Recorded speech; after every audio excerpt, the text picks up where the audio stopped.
Ireland और Sweden में आर्थिक मंदी के हालात बनते दिखने लगे। दूसरी तरफ इंग्लैंड की अर्थव्यवस्था पर भी मंदी के बादल साफ दिखने लगे। ऐसा पहली बार है जब यूक्रेन में छिड़ी जंग के बाद दुनिया की कई अर्थव्यवस्थाओं पर एक साथ मंदी के बादल छाए हों। और ऐसा लगने लगा है कि पूरी दुनिया धीरे धीरे आर्थिक मंदी की तरफ जा रही है।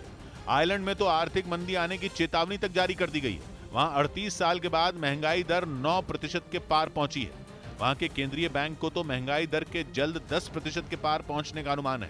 कुछ ऐसा ही हाल स्वीडन का भी है। नेटो से जुड़कर रूस से भिड़ने की योजना बना रहे स्वीडन के पैरों तले जमीन खिसक रही है। अनुमान जारी किया गया है कि स्वीडन की जीडीपी बढ़ने की रफ्तार इस साल केवल 1% रहेगी, लेकिन जानकार दावा करना है कि जीडीपी बढ़ने की बजाय कम भी हो सकती है। यूरोप के ज्यादातर देशों में हाल कुछ ऐसा ही है।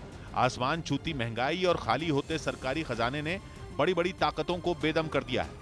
और इसीलिए माना जा रहा है कि हालात जल्द बेहतर नहीं हुए तो पूरी दुनिया को मंदी अपनी चपेट में ले सकती है। सबसे बड़ी वजह है कि इंग्लैंड और अमेरिका जैसी ताकतें भी इस बार आर्थिक रूप से स्थिर नहीं दिख रही और लड़खड़ाती हुई दिखने लगी है।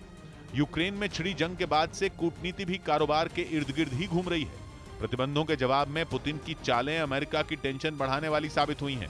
इसीलिए अमेरिका में महंगाई दशकों के रिकॉर्ड तोड़ रही है। वहां का केंद्रीय बैंक फेडरल रिजर्व बार-बार ब्याज दरें बढ़ा रहा है। दूसरी तरफ इंग्लैंड में तो महंगाई से त्रस्त लोग अब सड़कों पर उतर रहे हैं। लंदन के रेल नेटवर्क को कर्मचारियों की हड़ताल की वजह से भारी झटका लगा है।